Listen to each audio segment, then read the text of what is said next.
Hello, everyone. I'm Stephen Overley, editorial director of Politico Live and host of the Politico Tech podcast. And I want to bring industry perspective into the conversation today because we know that governments make decisions about spending and about policy and then often tap industry to implement them. And so that's, I think, the conversation we'll be having today. These geopolitical tensions, whether it's across the Atlantic or around the world, have a direct effect on the bottom line. So that's what I want to dig into. I'm joined today by Rob Geckle, the chairman and CEO of Airbus US Space and Defense, and Kirk Rieckhoff, the defense and security lead at McKinsey and Company. So, gentlemen, thank you both for being here. Thanks, Stephen. Let's start with the big theme of the day, which is securing the transatlantic relationship. And there's really no doubt that there's a lot of strain on this relationship, perhaps the most strain in recent memory. As business leaders, I'd love to hear from each of you.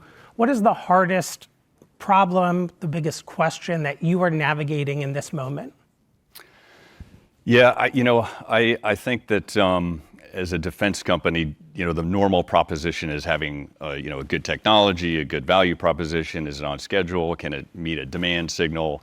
And that's usually the key to success. However, as a foreign-owned company, the ligature of our success is the transatlantic alliance, and the strength of that is sort of underpinning our value proposition. So I would say the uncertainty surrounding that is a challenge, and the tariffs, the uncertainty of how long they will last is also a headwind.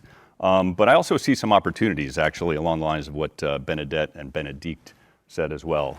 I'll pause. Sure. So I think, look, I'm a consultant, right? So in crisis, there's an opportunity. I would actually say the biggest and the hardest thing that we're seeing right now is the how. There's been a lot of discussion on this stage and before around, how much money are we spending?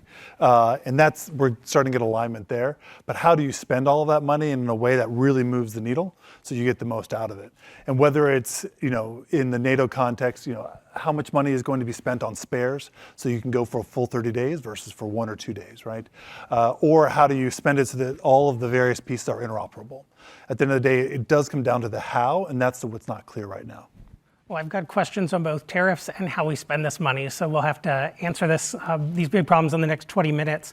The conventional wisdom is that all of this talk right now on self-sufficiency in Europe, European independence when it comes to security, will be a boon for industry, particularly U.S. industry, right? There's going to be a lot more money up for grabs.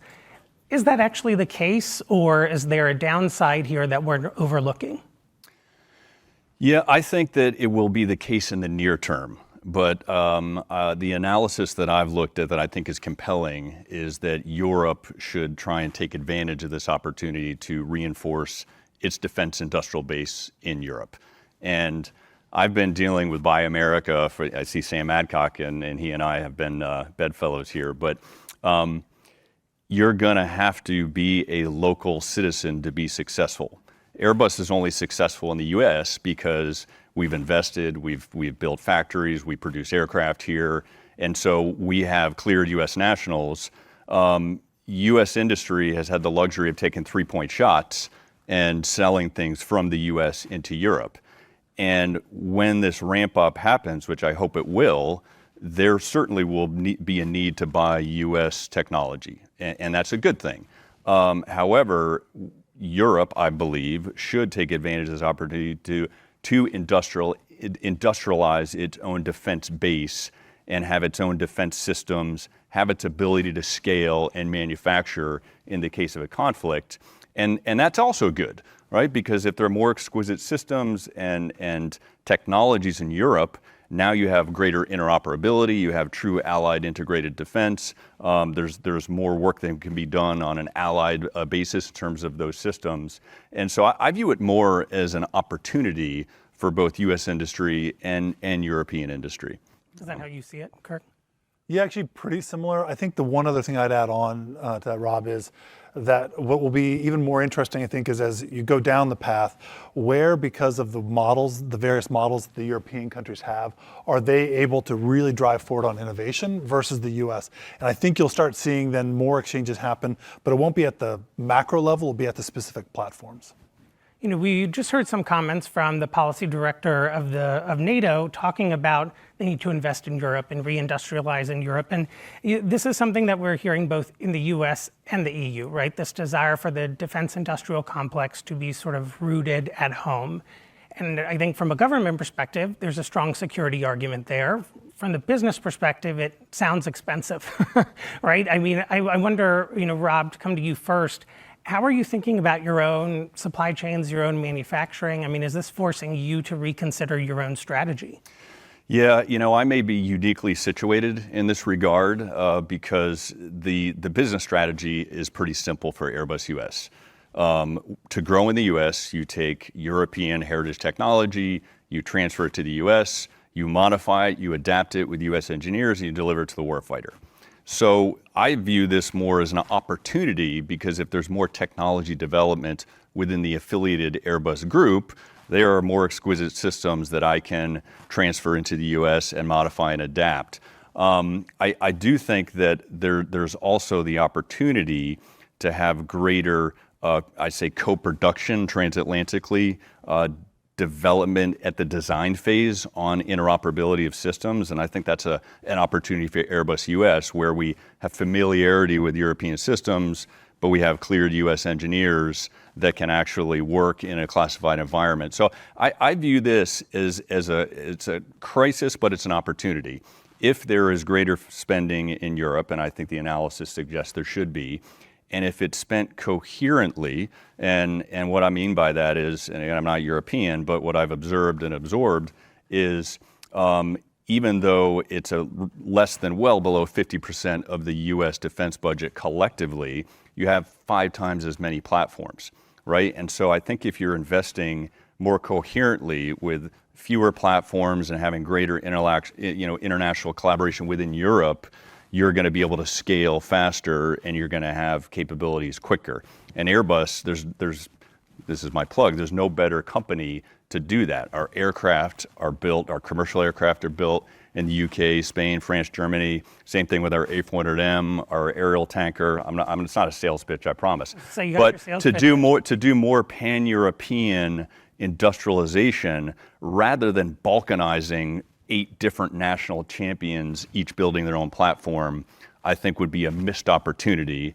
And for Airbus, given where we're situated as a European company, but with a US defense base, if there's that trajectory towards greater spending in Europe, which I support, I think it's an opportunity for us. Now, I'm not situated like some other US large primes that are looking at this and saying, uh-oh, there goes my big franchise with the UK MOD, because now there's going to be a nascent, strong industrial base that will be competing, and they will have to invest in Europe if they want to be a European player in the defense space. You're right. The defense market, it's a distorted market by nature because we're talking about sovereignty. So it will never be as commercial in nature as other businesses. That is by design. There's no avoiding it. I think that you have to try and mitigate that through collaboration and integrating systems and having some sort of allied defense. If we're pivoting to Asia Pacific, which I think is the right decision, and Europe is industrializing to focus on Europe, and we remain integrated and cooperating, it's going to make us stronger against our collective adversaries. So this is where I have a bit of a rosier view than some. I was based in Paris during the Freedom Fries era. There's been conflict amongst NATO allies for decades. I'm more optimistic of the future, and if this is the catalyst for greater industrialization in Europe, then I think we'll all be stronger collectively. I mean, I hear the distinction between sort of crisis and opportunity. It sounds like to get from one to the other, though, there are a lot of ifs.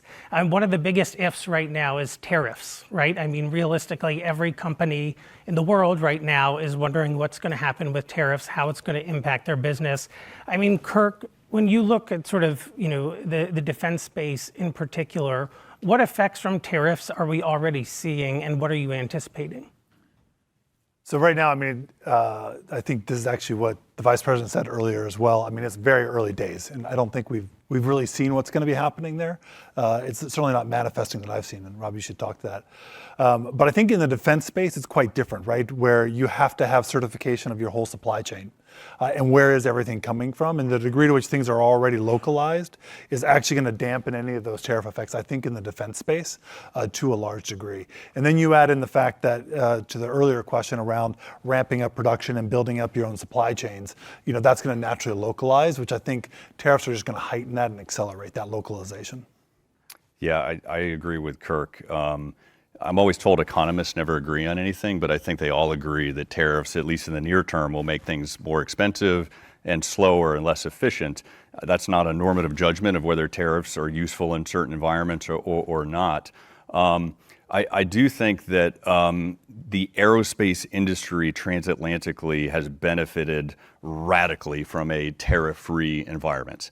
And there is no shortage of investment in commercial aviation aerospace in the US and in Europe. And I think that the international nature of that market and the tariff-free nature of that market has benefited both sides of the Atlantic. Has it impacted your business then? So it's impacting, I'll stay in the defense space because I think AIA and other trade associations are certainly more able to confront the merits of tariffs in commercial aviation.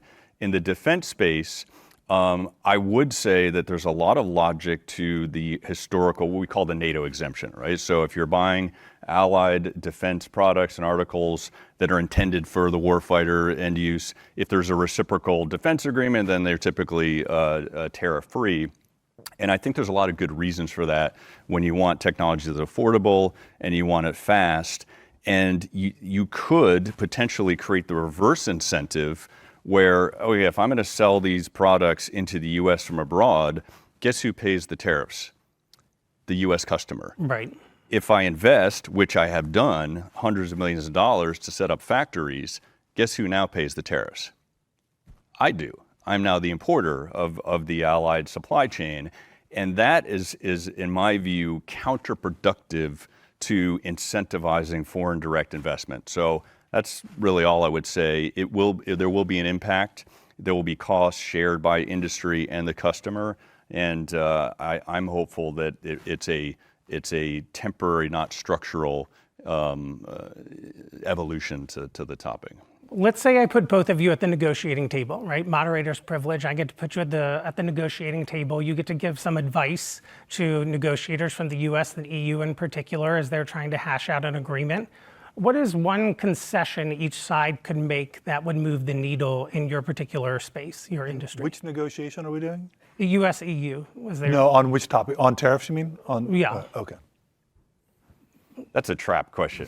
I learned from Zelensky not to negotiate in public, and I'm not going to take the bait on that one. There's got to be something that you think these two sides can agree on here that would benefit your industry. Right. I would probably start from the proposition that I have already made substantial self-investment in the U.S. market to set up factories, to hire cleared U.S. workers, to build helicopters in Mississippi, elsewhere. I know it sounds like a sales pitch again, but there is your concession. We're here, we're investing, and we're not the only ones. Leonardo is doing it, BAE Systems, Hanwha, Rheinmetall. There's not a problem of foreign direct investment in the defense space in the U.S. Folks are incentivized to come here. The budget's going to be big, it's going to be $1 trillion. As much as we are worried about our own ability to scale and ramp and budgets and resource constraints in the U.S., I believe, for the foreseeable future, will always be more attractive than the rest of the world as a defense market. So I don't think you have a problem that tariffs needs to fix. Maybe what I'd throw out there is if you're doing this negotiations in a hypothetical sense, right? When I look and I say what's really going to hold industry back from meeting the demands that NATO has, or even the U.S., when you start looking at the set of rules that the government procurement agencies have to deal with, and then government has to deal with, there is just a massive amount of simplification that needs to happen because we're going to we are geared for a 20-year lead cycle, and that is not the world we're in right now when you look at what's happening in the world. So if I could take one thing on the table, I would say, all right, how much do we have to pay to get the rules massively simplified and to consolidate the authority so that people can just get on with making defense stronger? If we do that and ITAR reform, then that would probably be worth Got it. worth a substantial check. We're winding down on time, and I do want to talk a bit about spending, right? Because that has been a big question days. If both the US and the EU are going to be spending all of this money on defense, the question on my mind is where should it go, right? I mean, the reality is the nature of war is changing, the technology of war is changing. We've seen Ukraine as kind of a prime example of this. Where are the US and the EU underinvesting in each of your views? In the U.S., putting aside my hat, I do think that more needs to be done, and the reconciliation I think was somewhat encouraging in this in terms of the industrial base itself, whether it's shipbuilding, whether it's infrastructure. I do think that that's something that has been underinvested in. Otherwise, I think that the administration is focusing on the right things, right? A high-low mix. You have some exquisite systems, then you have more attritable, unmanned. You can clearly see that this administration is moving more towards unmanned, drawing some of the lessons of Ukraine, being able to operate in fully comms-denied environments, sensors, GPS-denied environments, electronic warfare. I think those are all areas. And there's also a lot of interesting new entrants in the space that are self-investing, and it's not so much investment. I would say, back to Kirk's point, how does the DoD move quicker to operationalize and scale innovations that are being made? Can you move faster? Can you move commercially? I've left you 10 seconds, sorry. No, I'll make it fast then. I think I would flip it on a different axis. I think where we are underinvesting is in the non-sexy stuff. I think the large platforms, whether it's hypersonics, you name the new things that people are excited about, that's all going fine. I think people know that world. It is a set of things, it is the IT infrastructure that is supposed to connect all of these digitally enabled assets, whether it's the F-35 connecting back to satellites, connecting through to KAOC and all the way back. It is those sorts of things that are not stressed yet because we're not in a war, and that's where I think we're actually missing areas where it's not actually going to work like we want it to, and that's where we need to invest more. Got it. Well, there's a lot more I'd love to unpack. We are out of time, but I thank you both for being here today to chat through this. Coming up next, we'll have a quick stage change, but then Politico's Politics Bureau Chief and Senior Political Columnist Jonathan Martin will be here in conversation with Speaker Emerita Nancy Pelosi.